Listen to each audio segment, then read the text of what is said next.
Good morning students.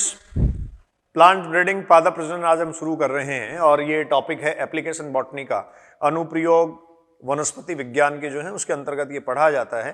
और application botany में basically हम दो चैप्टर डिस्कस करते हैं। एक देखिए आपके पास जो है वो है स्ट्रेटजीज फॉर फूड एनहांसमेंट, ठीक है, और दूसरा है microbes in human welfare. Clear. अब इसमें एनिमल हस्बेंड्री एक पोर्शन दे रखा है, वो आपको जूलॉजी में पढ़ाया जाता है, और दूसरा जो पोर्शन है प्लांट ब्रीडिंग और इसके अलावा SCP single cell protein plant tissue culture, ये हम बात करते हैं बॉटनी में, जो एप्लीकेशन बॉटनी का पार्ट है। ठीक है, तो नीट हिंदी मीडियम के बच्चे इस लेक्चर को पढ़ रहे हैं। हिंदी को हिंदी में लिखा जाना चाहिए, ठीक है, चलो कोई नहीं। तो प्लांट ब्रीडिंग या पादप प्रजनन क्या है? सबसे पहले पादप प्रजनन पे हम बात करते हैं। आप ये कहेंगे पादप प्रजनन एक मैनिपुलेशन प्रोसेस है। प्लांट ब्रीडिंग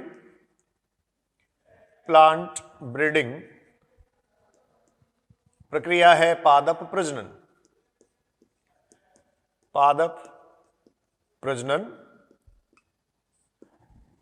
देखिए हाई वैरायटी या फिर आप कह सकते हैं उच्च किस्में, उन्नत किस्में, इंप्रूव्ड वैरायटीज तैयार करने के लिए, वांछित पादप किस्में तैयार करने के लिए, मैं कह सकता हूं वांछित पादप किस्में तैयार करने के लिए या पादप किस्में विकसित करने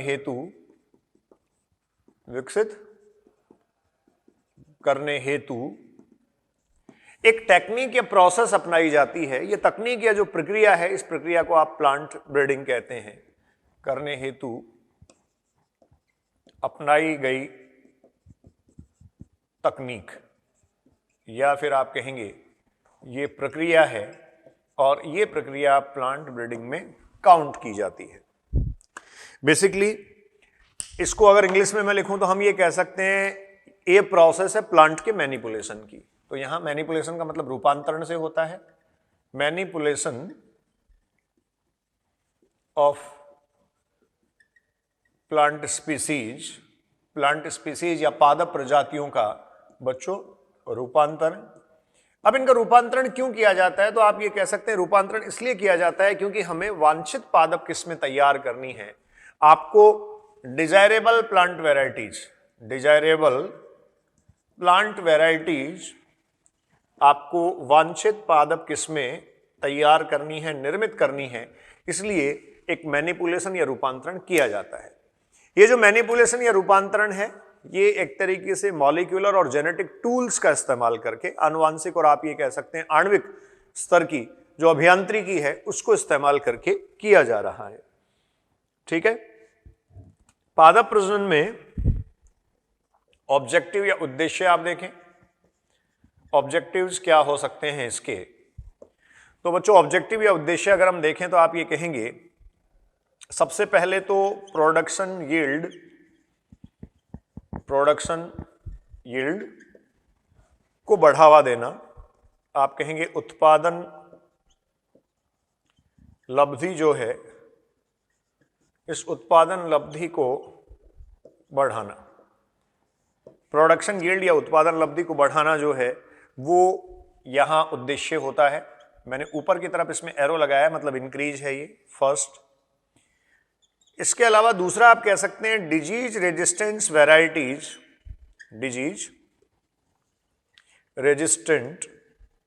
वैरायटीज को तैयार करना। ठीक है, डिजीज रेजिस्टेंस वैरायटीज को तैयार करना। तो आप बच्चों कहेंगे रोग प्रतिरोधक किस्मों को निर्मित करना या तैयार करना। ये इसका दूसरा ऑब्जेक्टिव या दूसरा उद्देश्य हो सकता है। इसके अलावा आप कहेंगे ये जो है ऐसी वैरायटीज तैयार किया जानी चाहिए जो बेटर फॉर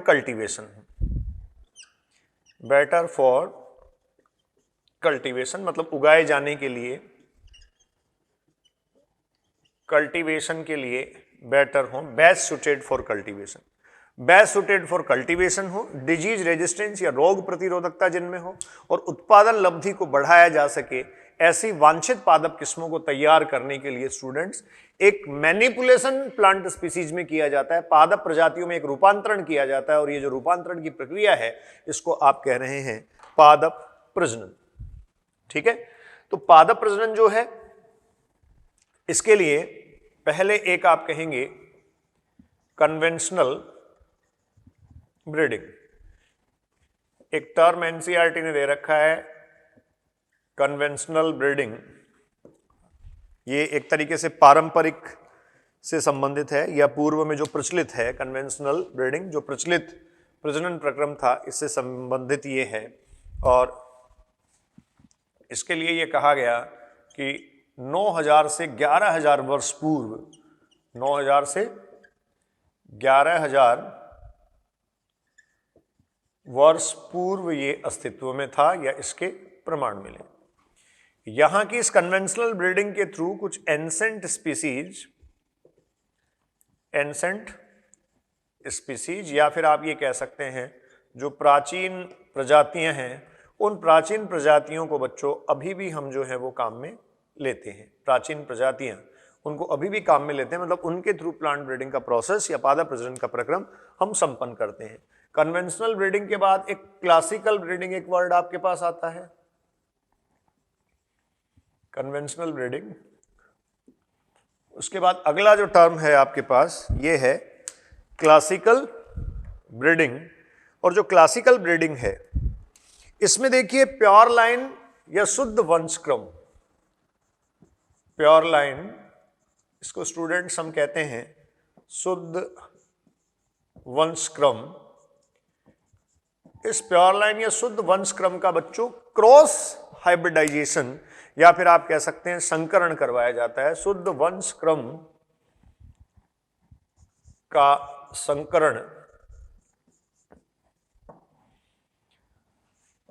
आप कहेंगे क्रॉसिंग और hybridization of pure line, crossing और hybridization of the pure lines.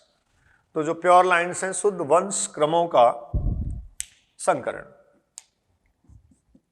शुद्ध वंश क्रमों का संकरण क्लासिकल ब्रीडिंग में करवाया जाता है। शुद्ध वंश क्रमों का संकरण क्लासिकल ब्रीडिंग में करवाए जाने से क्या हुआ, उसके बाद आप ऐसा करवाने से संकरण के बाद डिजायरेबल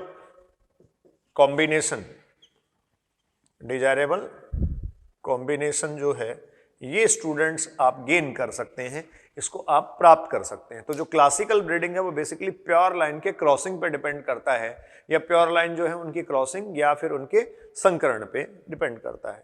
तो पूरी तरीके से आप ये कह सकते हैं इसका जो की पॉइंट है वो है हाइब्रिडाइजेशन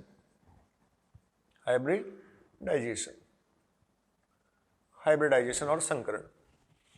यहां आपने जो कहा था manipulation of the plant species, तो ये मैनिपुलेशन और प्लांट स्पीसीज किसके थ्रू किया गया, हाइब्रिडाइजेशन के थ्रू किया गया। हाइब्रिडाइजेशन या संकरण से ये मैनिपुलेशन करवा लिया गया, और संकरण में आपने कहा प्योर लाइन या वंशक्रम लिए गए, शुद्ध वंशक्रम लिए गए। तो ये प्योर लाइन और शुद्ध वंशक्रम क्या है, एक लाइन क्या है और प्योर लाइन क्या है, जीनोटाइप क्या है, इन सब पॉइंट्स को भी हम अलग से डिस्कस करेंगे। तो देखो बच्चों, आपके पास सबसे पहले तो यहां दिया गया है ए लाइन। लाइन क्या है, ए लाइन एक वंशक्रम क्या होता है, वंशक्रम, इसको हम डिस्कस कर लेते हैं। देखो लाइन या वंशक्रम ये होता है ग्रुप ऑफ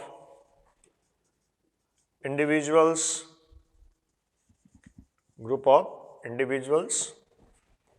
और स्पीसीज ऑफ डिसेंट। डिसेंट का मतलब वर्ड जो बच्चों मैंने यहां लिखा है इसका मतलब एंसेस्ट्री से होता है, एंसेस्ट्री। ठीक है, डिसेंट जो वर्ड मैंने लिखा है ये एंसेस्ट्री से संबंधित है, ओरिजिन या उद्भव से संबंध है।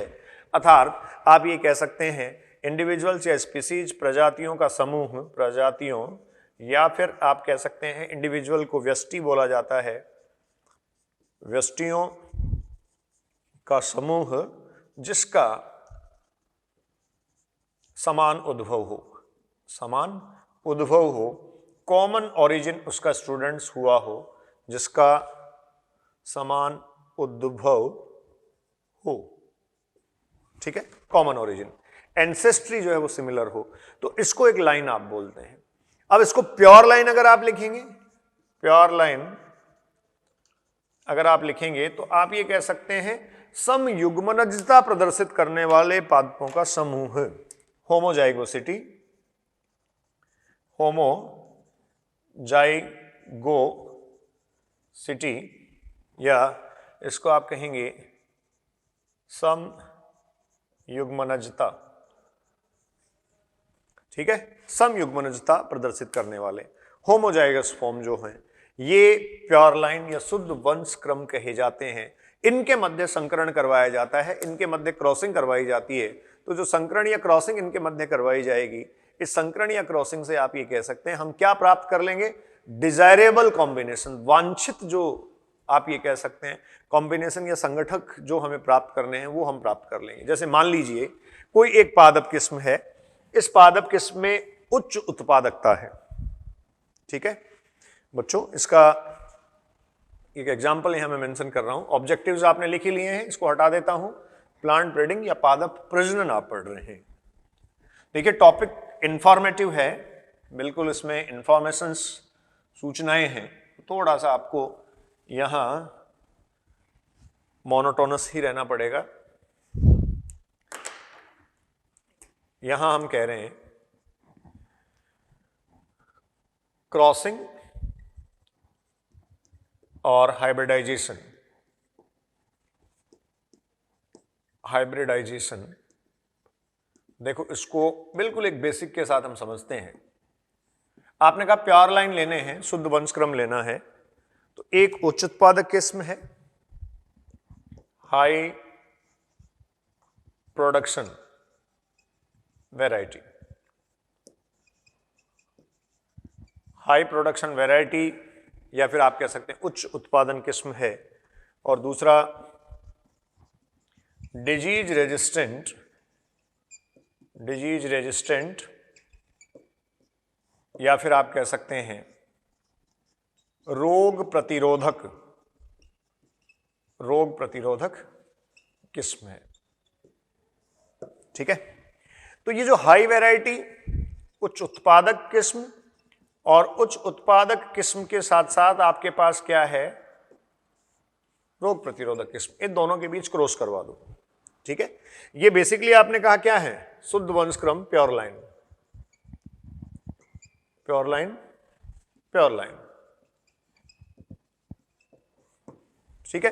तो शुद्ध वंशक्रम और प्योर लाइन में जो हाई प्रोडक्टिविटी वाला और हाई रेजिस्टेंस वाला, इन दोनों के बीच आपने क्रॉस करवा लिया, तो आपके पास क्या बना, recombinant plant, recombinant plant students आपके पास बन गया। इसको आप कहेंगे पुनर्योगज पादप, पुनर्योगज पादप।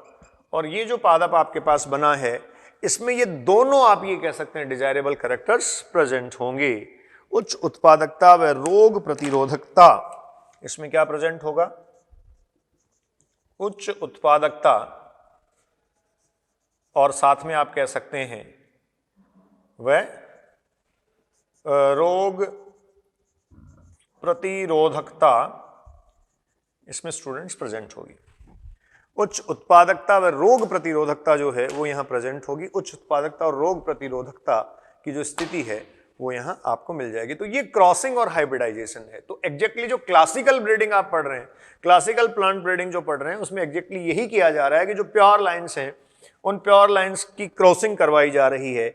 जो शुद्ध वंशक्रम है उनका आपको कह रहे हैं क्या किया जा रहा है, क्रॉसिंग करवाया जा रहा है। और उनका जो सिलेक्शन है, उसके चयन करने के बाद उनमें जो क्रॉसिंग है, उससे आप जो डिजायरेबल कॉम्बिनेशन है, जो वांछित आप ये कह सकते हैं लक्षणों को आप चाहते हैं, उनको आप किसी एक रिकॉम्बिनेंट प्लांट या पुनर्योगज पादप में आप क्या कर सकते हैं, उसका आप कह सकते हैं संग्रहण किया जा सकता है, ठीक है। अब इसके बाद एक बच्चों एक स्टेप आता है या एक पॉइंट आपको एनसीईआरटी ने और दे रखा है, जिसको बोलते हैं डोमेस्टिकेशन, ग्राम्यन हिंदी में कहते हैं डोमेस्टिकेशन इंपॉर्टेंट है। डोमेस्टिकेशन, डोमेस्टिकेशन, डोमेस्टिक का मतलब घरेलू से होता है। डोमेस्टिकेशन, इसको हिंदी में लिखा जाता है, थोड़ा टफ टर्म है, ग्राम्यन। डोमेस्टिकेशन आप ये कहेंगे प्लांट स्पीसीज कोई भी जो है, प्लांट स्पीसीज और वैरायटी आपको बहुत अच्छे से समझ आता है under human care. Human care या मानव देखरेख में अगर कोई प्लांट वैरायटी और स्पीसीज अगर रखी गई है स्टूडेंट्स, तो इसको आप कह देंगे ये जो प्रोसेस है वो क्या है, ये डोमेस्टिकेशन का प्रोसेस है, ग्राम्यन का प्रोसेस है, एक तरीके से घरेलूकरण जो है उसका प्रोसेस ये है। ठीक है, तो ये आपके पास प्लांट ब्रीडिंग का एक इंट्रोडक्शन हुआ, प्लांट ब्रीडिंग का आपके पास एक परिचय हुआ। प्लांट ब्रीडिंग जो है वो अपने आप में आप ये कहेंगे manipulation of the plant species है, प्लांट स्पीसीज का एक तरीके से मैनिपुलेशन है। ये जो मैनिपुलेशन होता है, इस मैनिपुलेशन पर हमेशा आप एक बात ध्यान रखें, ये पर्पजफुल होता है, पर्पजफुल, इसका एक उद्देश्य होता है। और जो उद्देश्य थे वो मैंने अभी आपको बताए थे कि कल्टीवेशन के लिए या खेती किए जाने के लिए, उगाए किए जाने के लिए better suitable crop, suitable varieties, suitable species तैयार की जा सके, उनमें प्रोडक्शन यील्ड उनकी ज्यादा हो, उत्पादन लब्धि उनकी बढ़े, और साथ में आपको कहा गया कि वो जो है वो डिजीज रेजिस्टेंट हो, वो रोग प्रतिरोधकता वाली हो। तो इस स्थिति में जब डिजीज रेजिस्टेंस हो, वो डिजीज रेजिस्टेंस वो हो, पर्पजफुल और मीनिंगफुल अपने आप ही ये मैनिपुलेशन हो जाता है। डिजीज रेजिस्टेंस हो, प्रोडक्शन यील्ड उनमें हो, तो अपने आप ही क्या हो जाता है, मैनिपुलेशन जो है वो पर्पजफुल या फिर मीनिंगफुल हो जाता है। ठीक है, अब इसके बाद देखो, आप कह रहे हैं जो किसी एक क्रॉप प्लांट में ट्रेड्स या कैरेक्टर्स हम लाना चाहते हैं, उन ट्रेड्स और कैरेक्टर्स को एक प्लांट में लाने के लिए या किसी क्रॉप प्लांट में लाने के लिए आपने करवाया क्लासिकल ब्रीडिंग, मतलब क्रॉसिंग जो है वो प्योर लाइंस की करवाई। तो क्रॉसिंग करवाने के बाद आप क्या क्या कर सकते हैं, गुड न्यूट्रिशनल क्वालिटी वाले प्लांट तैयार कर सकते हैं, अच्छी पोषक क्षमता वाले पादप तैयार कर सकते हैं। आप एनवायरमेंटल टॉलरेंस जिनका ज्यादा हो, जिनकी एनवायरमेंट या फिर आप कह सकते हैं पर्यावरण के प्रति सहिष्णुता ज्यादा हो, जैसे उच्च ताप में भी सर्वाइव कर सकते हो, सैलिनिटी या लवणता में सर्वाइव कर सकते हो, जो उच्च लवणता है उसमें सर्वाइव कर सकते हो, ड्राउट शुष्क या शुष्कन की स्थिति में जो सर्वाइव कर सकते हो, ऐसे प्लांट्स आप तैयार कर सकते हैं। इसके अलावा डिजीज रेजिस्टेंस भी उनमें हो। ठीक है, तो एक रेफरेंस और नोट कर लें, मैं यहां लिख रहा हूं, जो क्रॉसिंग और हाइब्रिडाइजेशन के बाद प्लांट वैरायटीज तैयार की गई, ये जो प्लांट वैरायटीज हैं, प्लांट वैरायटीज जो तैयार की गई हैं, ये प्लांट वैरायटीज देखिए,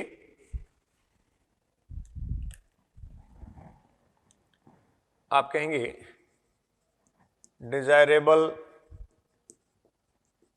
ट्रेट्स, जिनमें वांछित लक्षण हैं। ये जो वैरायटीज हैं, इनको बच्चों में इंप्रूव्ड वैरायटीज लिखना शुरू करूं तो क्या क्या हो सकता है इनमें, आप कहेंगे इंक्रीज्ड क्रॉप यील्ड, इंक्रीज्ड बढ़ा हुआ क्रॉप या फसल जो है उसकी लब्धि। क्लियर है आपको? दूसरा मैं लिख सकता हूं इंप्रूव्ड क्वालिटी, इंप्रूव्ड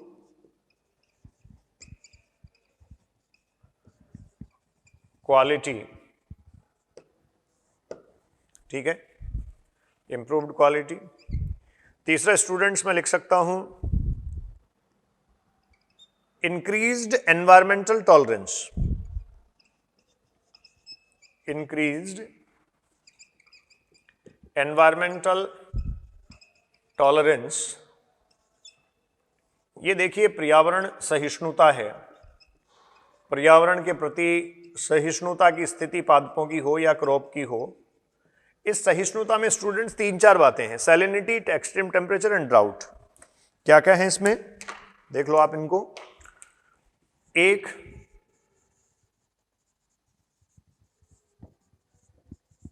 लवणता, सैलिनिटी,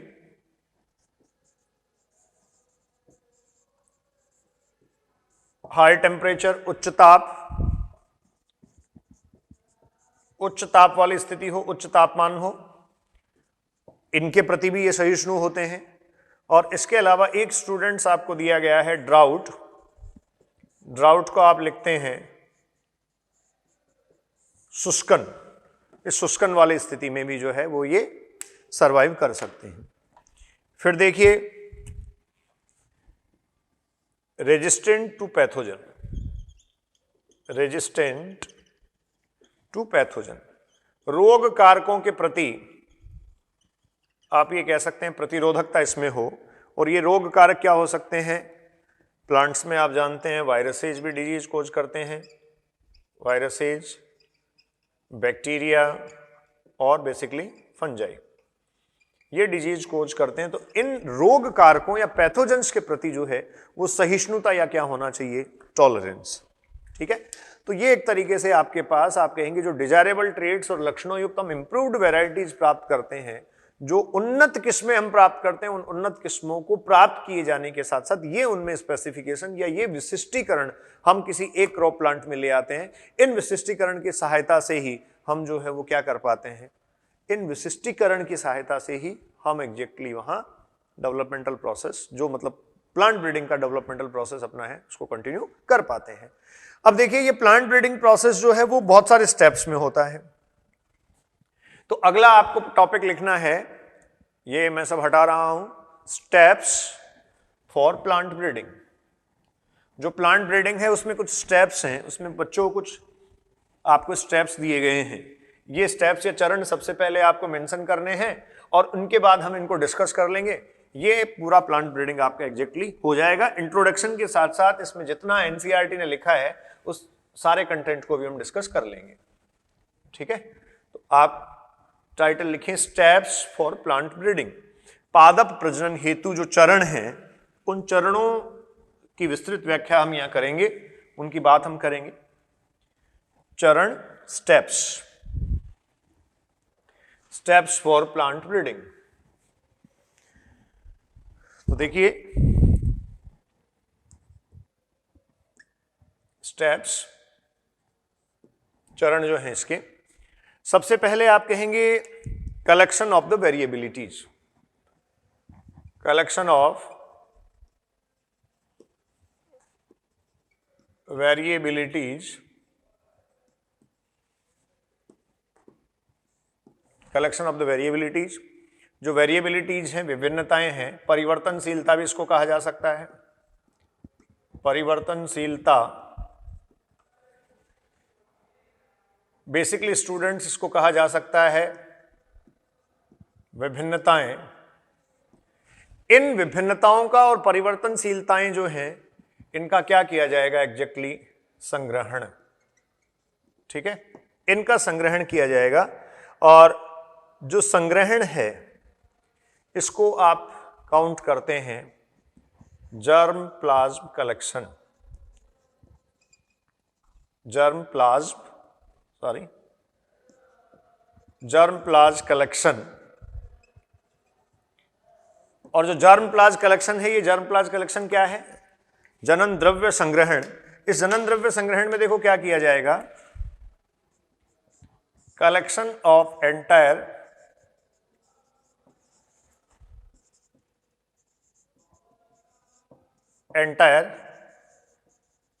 सीड्स आप कह सकते हैं, प्लांट्स आप कह सकते हैं। अब कंप्लीट या एंटायर का इसमें कलेक्शन किया जा रहा है। जनन द्रव्य संग्रहण, ठीक है, एंटायर सीड और प्लांट्स जो हैं वो कलेक्ट किए जाएंगे, जिसमें आप ये कह सकते हैं सभी जीनों के युग्म विकल्पी उपस्थित हों। सभी जीनों के युग्म विकल्पी उपस्थित हों। ठीक है, ये इनका कलेक्शन किया जाता है, जिससे आप प्लांट ब्रीडिंग प्रोग्राम को कंटिन्यू कर सकते हैं। जैसे मान लीजिए कोई भी क्रॉप है, उस क्रॉप के आपने सीड्स या पूरा प्लांट जो है उसको कलेक्ट कर लिया, और उसके जो जीन हैं, जो डिजायरेबल या जो वांछित जीन है, उन वांछित जीनों के युग्म विकल्पी या एलिल्स की उपस्थिति हो। एलिल्स आप कह सकते हैं जो युग्म विकल्पी हैं, उनकी वहां स्टूडेंट्स प्रेजेंस हो। ठीक है, तो इसमें देखो ये जो जर्म प्लाज्म कलेक्शन है, इस जर्मप्लाज्म कलेक्शन में हमें क्या क्या ध्यान रखना चाहिए या हमारे पास किस किस प्रकार का मटेरियल हो सकता है? तो आप लिखें जनन द्रव्य संग्रहण हेतु मटेरियल क्या क्या हो सकता है। सबसे पहले आप कह सकते हैं कल्टीवेटेड इंप्रूव्ड वेराइटीज, बोई जाने वाले उन्नत किस्में, बोई जाने वाली उन्नत किस्में,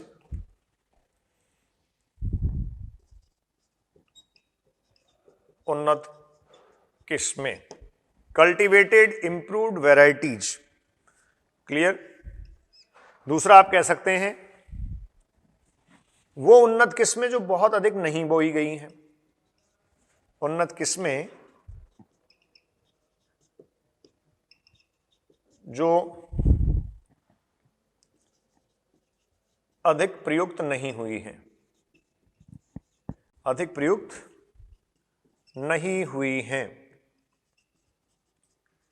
जिनको स्टूडेंट्स बहुत ज्यादा यूज जो है वो नहीं किया गया है। तीसरी स्थिति पुरानी, ओल्ड या लोकल आप कह सकते हैं स्थानिक, जिसको बेसिकली देसी किस्म हम कहते हैं, देसी किस्में। इसके अलावा जो प्लांट ब्रीडर्स हैं, फोर्थ वन लाइन्स, वंशक्रम, जो प्रजनकों द्वारा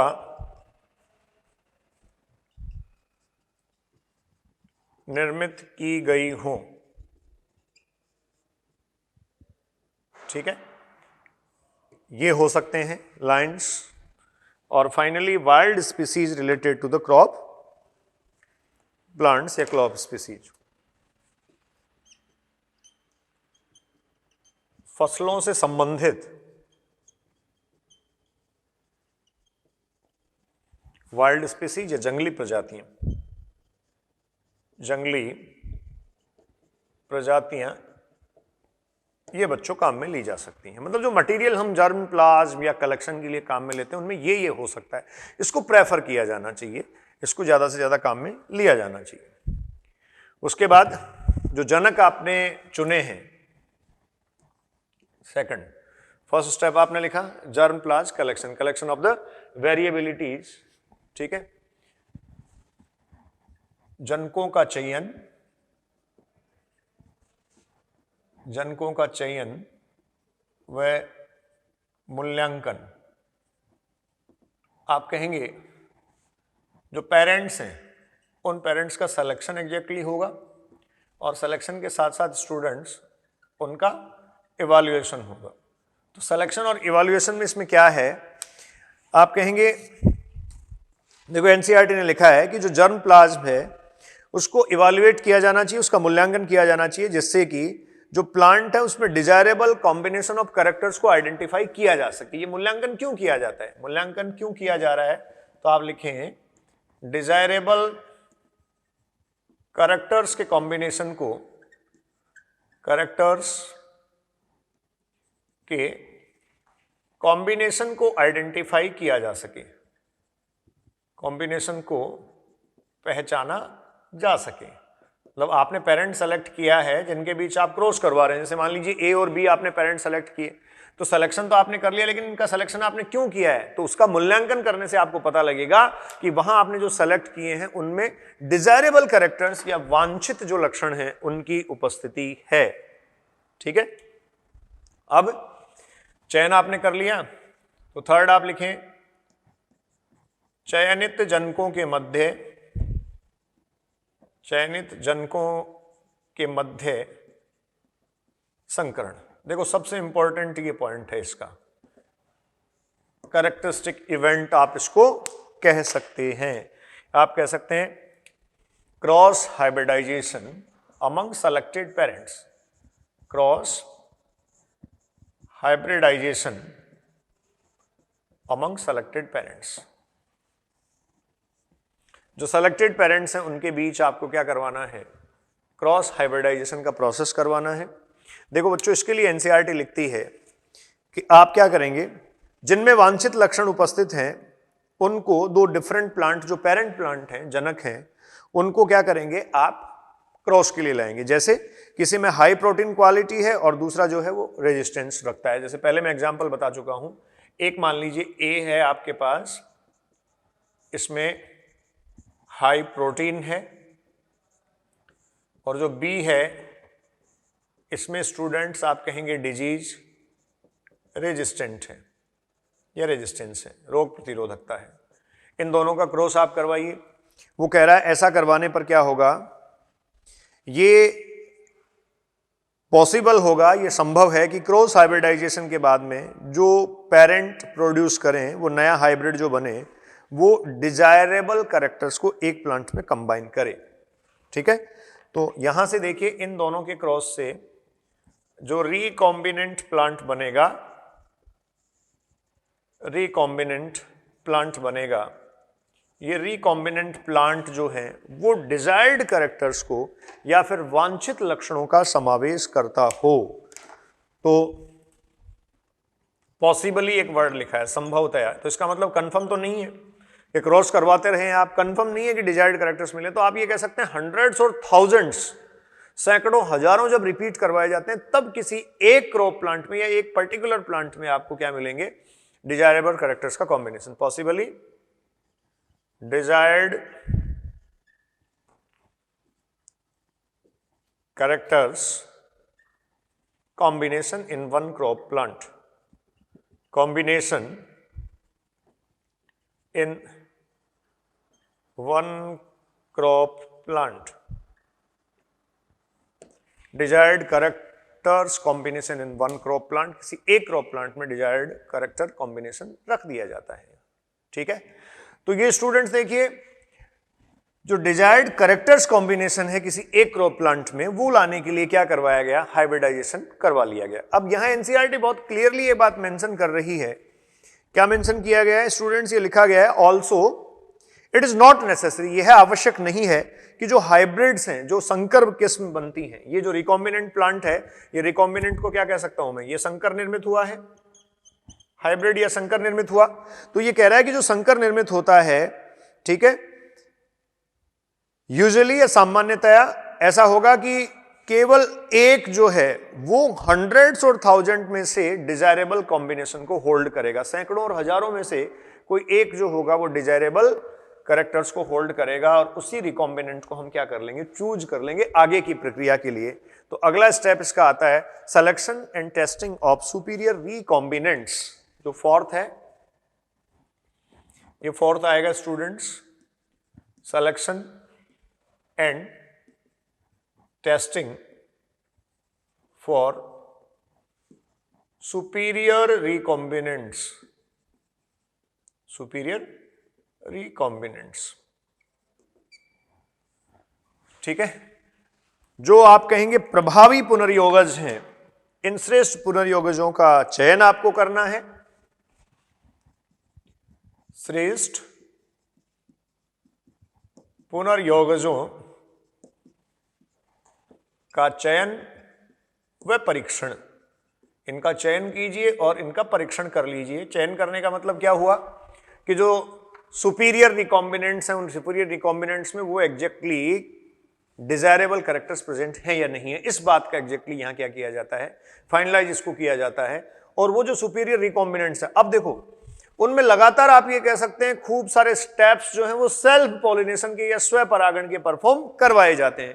तो स्टूडेंट्स आगे एनसीईआरटी ये लिखती है, जो सिलेक्शन प्रोसेस में देखो क्या किया जाएगा, इस स्टेप में क्या किया जाता है, जो प्रोजेनी बनती है या फिर आप कह सकते हैं जो संतति बनती है हाइब्रिड, वो जो डिजायरेबल कॉम्बिनेशंस के साथ है, मतलब ये जो डिजायरेबल कॉम्बिनेशन के साथ है, इसमें क्या किया जाएगा, यहां सिलेक्शन प्रोसीजर जो है वो बहुत क्रूशियल स्टेप होता है, क्योंकि यही जो प्लांट ब्रीडिंग के ऑब्जेक्टिव्स हैं, ऑब्जेक्टिव उद्देश्य आपने पहले लिखे थे, उनको पूरा करता है या फुलफिल करता है। तो देखो क्या किया जाएगा, यहां जो सुपीरियर पेरेंट हैं, उन सुपीरियर पेरेंट में सेल्फ पॉलिनेशन कुछ जनरेशन तक करवाया जाएगा। ये इंपॉर्टेंट पॉइंट है,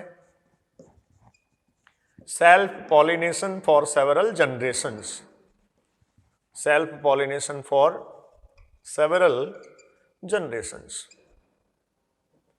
several generations।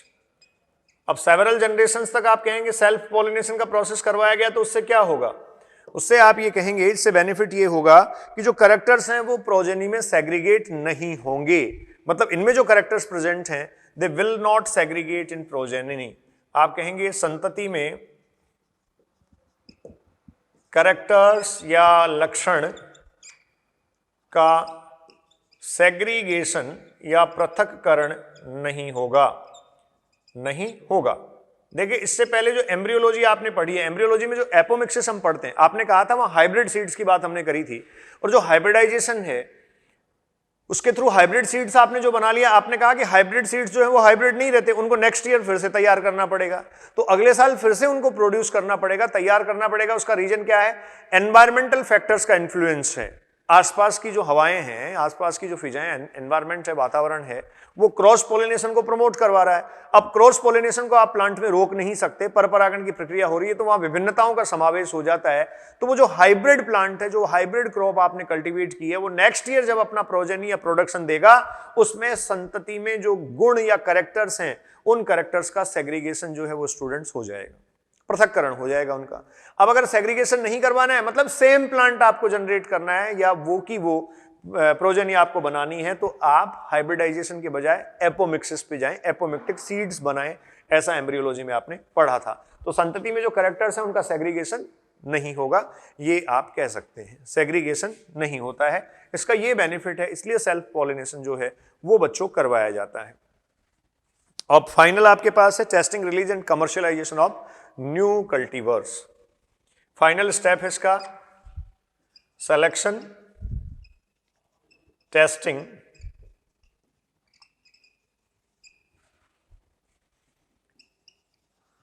Release and commercialisation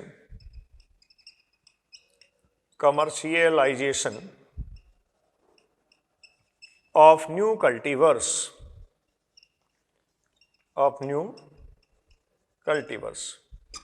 जो नए कल्टीवर्स हैं उनका आप कह रहे हैं सिलेक्शन, कमर्शियलाइजेशन, नए कृषकों का परीक्षण, निर्मुक्त करना और उनका व्यापारीकरण करना। तो बेसिकली टेस्टिंग और रिलीज है। सेलेक्ट तो हो चुके थे, सिलेक्शन आप यहां से हटा भी सकते हैं, टेस्टिंग एंड रिलीज। तो आप कहेंगे नए कृषि योग्य किस्मों का, नई कृषि योग्य किस्मों को निर्मुक्त करना तथा उनका व्यापारीकरण,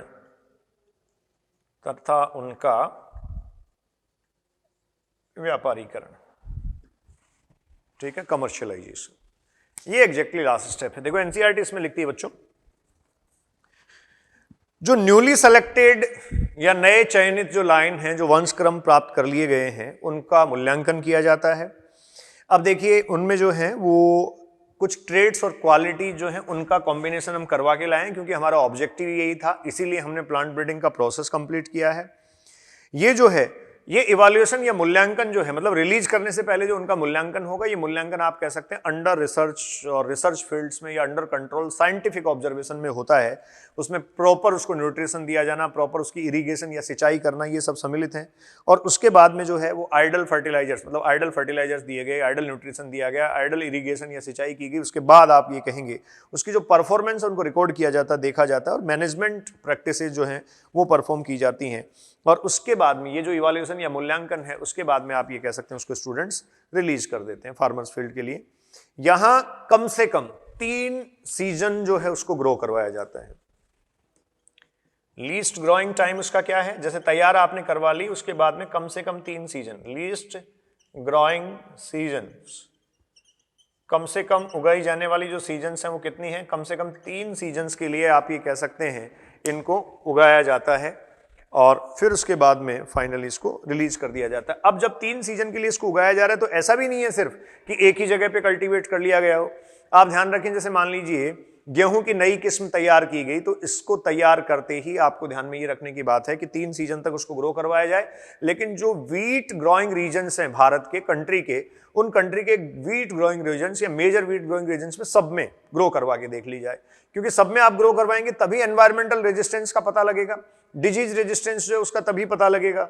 ठीक है, प्रोडक्शन यील्ड तो हो सकता है कहीं भी आ जाए, लेकिन डिजीज रेजिस्टेंस और एनवायरमेंटल रेजिस्टेंस वहां से क्या हो जाएगा स्टूडेंट्स, चेक हो जाएगा। तो इस तरीके से इसको फाइनली आप कह सकते हैं जो स्पेसिफिक जोन है उस क्रॉप के या विशिष्ट जो क्षेत्र हैं जिनमें वो उगाई जाती है, वहां इनको ग्रो करवाकर कम से कम 3 सीजन तक ग्रो करवाकर उसको प्राप्त कर लिया जाता है। ठीक है, और ये जो मटेरियल इससे प्राप्त होता है, ये जो क्रॉप हमने प्राप्त की, इसको पहले से कोई जो लोकल क्रॉप वहां उगाई जा रही है उससे कंपेयर करके देख लिया जाता है, उससे इसका तुलनात्मक अध्ययन किया जाता है, जिससे ये क्लियर हो, तुलनात्मक अध्ययन के बाद ये स्पष्ट हो कि आपने जो इंप्रूव्ड वैरायटी बनाई, आपने जो उन्नत किस्म विकसित की, उस उन्नत किस्म का अपना कितना योगदान है, उस उन्नत किस्म का अपना जो है वो कितना बेटर और स्पेसिफिकेशन उसमें आया है। उसके बाद में देखिए कहा जा रहा है कि भारत जो है वो मुख्यतः कृषि प्रधान देश है और यहाँ अप्रोक्सीमेटली 33% जो इंडिया की जीडीपी है, ग्रॉस डेवलपमेंट प्रोडक्शन, सकल घरेलू डोमेस्टिक प्रोडक्शन, सकल घरेलू उत्पाद, ये जो है वो 33% जो है वो कृषि पर ही निर्भर करता है और करीब 62% जो पॉपुलेशन या समष्टि है वो कृषि पर निर्भर करती है। डेटा हालांकि काफ़ी पुराना है और इन दिनों आप देख ही रहे हैं कृषि जो है वो इंडिया में काफ़ी जूझ रही है, हालांकि जीडीपी बनाने में अभी भी इसका बहुत बड़ा योगदान है। ठीक है, फिर यहां कहा गया आफ्टर इंडिपेंडेंस, इंडिया में देखिए इंडिपेंडेंस के बाद या जो स्वतंत्रता के बाद एक बड़ी समस्या ये थी कि भारत भुखमरी का सामना कर रहा था। यहां स्पेसिफिकली जो क्रॉप्स हैं, कौन सी, जो सीरियल क्रॉप्स हैं, जो खाद्यान्न फसलें हैं, उनकी आवश्यकता ज़्यादा थी और ये लिमिटेड हमारे पास कल्टीवेशन होता था। भूमि भी, जो कृषि योग्य भूमि थी वो भी लिमिटेड थी। तो हमें क्या करना था कि उस लिमिटेड या सीमित भूमि पर उत्पादन बढ़ाना था और ऐसा करने के लिए एक high variety development process, high yield variety developmental process लाया गया, जिसमें आप कह सकते हैं चावल और गेहूं, व्हीट एंड राइस की जो है 1960s के मध्य में, 1960 जो है के दशक के मध्य में एक स्पेसिफिक आप ये कह सकते हैं सेमी ड्वार्फ वैरायटी जो है वो इंट्रोड्यूस करवाई गई। अर्धबौनी किस्में जो है वो गेहूं और चावल की जो है वो इंट्रोड्यूस करवाई गई, वो लाई गई और उनसे जो है वो प्रोडक्शन बहुत ज़्यादा बढ़ा। तो स्टूडेंट्स यहाँ एक रेफरेंस आपको दे रखा है ग्रीन रिवॉल्यूशन का, हरित क्रांति का। ठीक है, तो ग्रीन रिवॉल्यूशन या हरित क्रांति क्या थी, आप ये कह सकते हैं भारत को खाद्यान्न में आत्मनिर्भर बनाने के लिए, भारत को आप कह सकते हैं खाद्यान्न आत्मनिर्भरता, खाद्यान्न आत्मनिर्भरता के लिए स्टूडेंट्स ग्रीन रिवॉल्यूशन जैसा स्टेप लिया गया और एक ड्रास्टिक चेंज इसमें देखने को मिला। यहां से आप कह सकते हैं एक बहुत अपने आप में बहुत नाटकीय परिवर्तन एक देखने को मिला, ड्रामेटिक चेंज देखने को मिला कि न सिर्फ भारत जैसे चावल और जो गेहूं है उनके उत्पादन में सक्षम हो पाया, मतलब कंट्री को जितना रिक्वायरमेंट थी, नेशनल डिमांड जो थी उस नेशनल डिमांड को फुलफिल कर पाया। आप कहेंगे न सिर्फ नेशनल डिमांड या जो राष्ट्रीय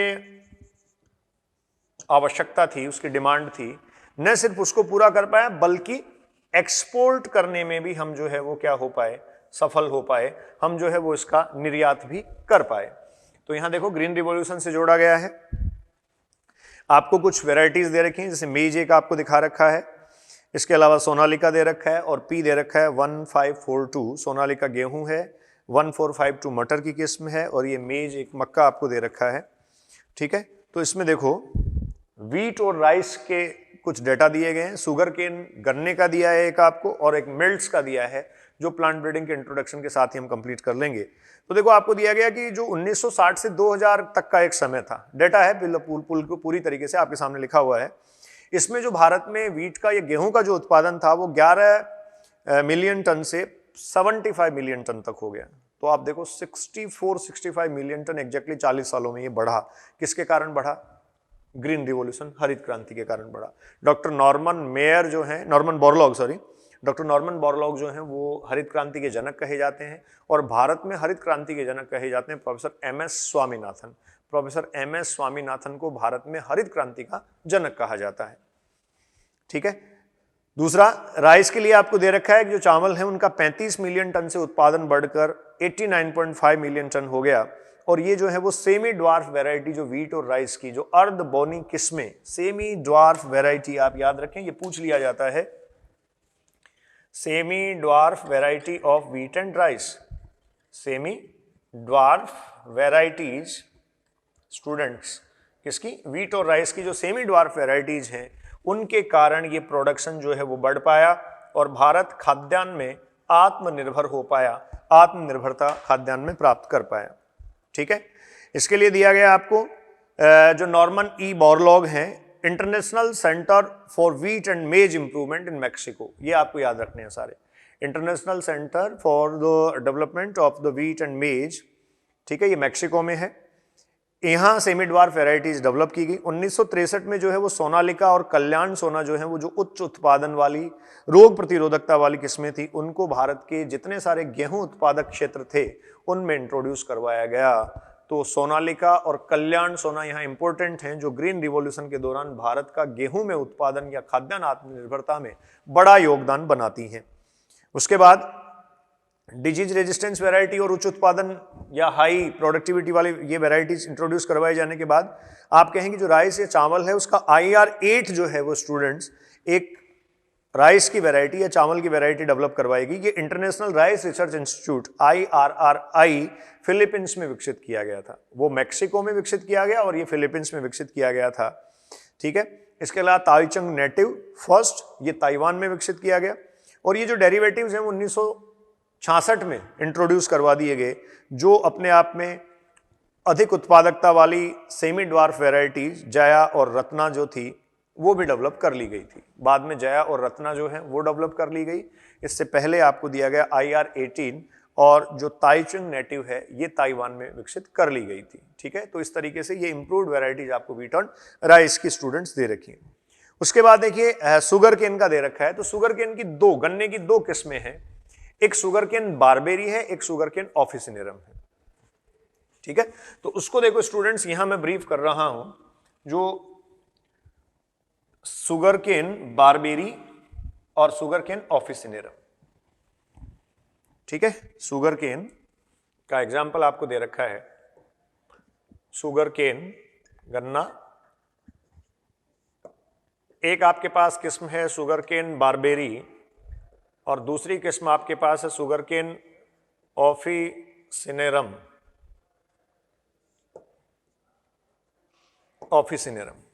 तो शुगर केन बारबेरी और शुगर केन ऑफिसिनेरम जो है, देखिए क्या दिक्कत थी, जो शुगर केन बारबेरी है ये नॉर्थ में उगाई जाती थी भारत के, आप ये कह सकते हैं उत्तर में, और ये जो है वो बेसिकली साउथ ट्रॉपिकल रीजन की किस्म थी ऑफिसिनेरम। अब ये जो नॉर्थ वाली है इसमें आप ये कह सकते हैं लो शुगर कंटेंट इसमें था। लो शुगर कंटेंट होने का मतलब अपने आप ही आप कह दीजिए उत्पादकता इसकी क्या हो गई, कम हो गई। जबकि जो ऑफिसिनेरम थी, इस ऑफिसिनेरम में स्टेम थिक था। अब तना इसका थिक होना या मोटा होने का मतलब आप ये कह सकते हैं शुगर कंटेंट ऑब्वियस है स्टूडेंट्स क्या हो जाएगा, बढ़ जाएगा, अर्थात ये उच्च उत्पादकता वाली थी। तो जो नॉर्थ इंडिया था या नॉर्थ जोन था उसमें यही क्यों नहीं उगवा ली गई, सेकेरम ऑफिसिनेरम। तो सेकेरम ऑफिसिनेरम के साथ ये दिक्कत थी कि इसमें एनवायरमेंटल रेजिस्टेंस नहीं था, ये नॉर्थ इंडिया में ग्रो नहीं कर पा रही थी। तो इन दोनों को क्या करवाया गया, क्रॉस करवाया गया, और जो recombinant sugar variety, recombinant sugar variety जो student, sugar cane variety, sorry sugar variety नहीं, शुगर केन,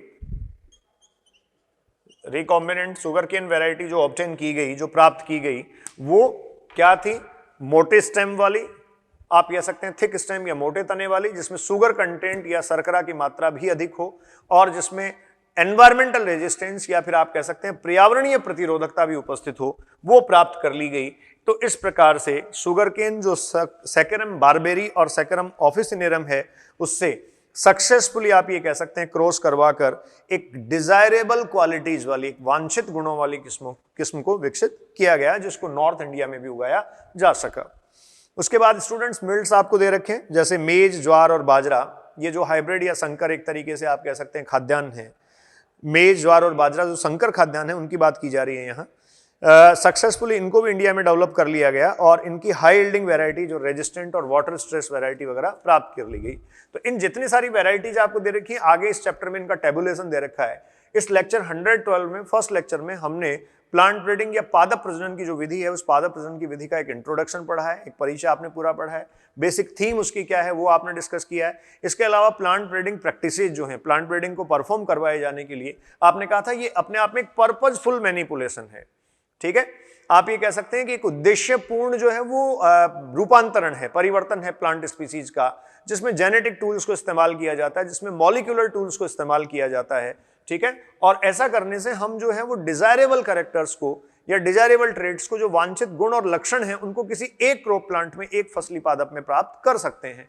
तो इसके स्टेप्स आपके सामने ये थे, कलेक्शन ऑफ द वेरिएबिलिटीज, जो परिवर्तनशीलताएं हैं या विभिन्नताएं हैं उनका संकलन, पहले संग्रहण आपको करना है, फिर जनकों का चयन और मूल्यांकन आपको करना था, चयनित जनकों के मध्य संकरण, क्रॉस हाइब्रिडाइजेशन, ये इसका बिल्कुल की इवेंट है, ये करवाना था। उसके बाद में जो बना लिया आपने, जो रिकॉम्बिनेंट बनाए, सुपीरियर रिकॉम्बिनेंट्स का आपने कहा कि हम कई क्रॉस जो करवाते हैं उनमें से हंड्रेड्स और थाउजेंड में से कोई एक क्रॉप प्लांट होता है जिनमें वो डिजायर्ड कैरेक्टर्स हो, तो वो आपने सेलेक्ट कर लिया। उसके बाद में उसको आपने कुछ जनरेशन तक उसमें सेल्फ पॉलिनेशन करवाया, जिससे संतति में जो कैरेक्टर्स हैं वो सेग्रीगेट नहीं हो, और फाइनली आपने जो है वो डिजायरेबल कॉम्बिनेशन प्राप्त कर लिया है। अब इस डिजायरेबल कॉम्बिनेशन को फील्ड में लाने से पहले आप इसका साइंटिफिक, आप ये कह सकते हैं, ऑब्जर्वेशन करते हैं, उसका रिकॉर्ड रखते हैं, उसकी परफॉर्मेंस को रिकॉर्ड करते हैं, उसको proper irrigation, proper nutrition, proper fertilizer देके कम से कम 3 सीजन तक उसको उगाया जाता है, और उन क्षेत्रों में जहां अधिकाधिक वो क्रॉप या वो फसल उगाई जाती है वहां ये करके देख लिया जाता है, और फाइनली उसका व्यापारीकरण या उसका कमर्शियलाइजेशन कर लिया जाता है। तो ये कंप्लीट आपके पास प्लांट ब्रीडिंग या पादप प्रजनन था। Enjoy the application botany. Thank you.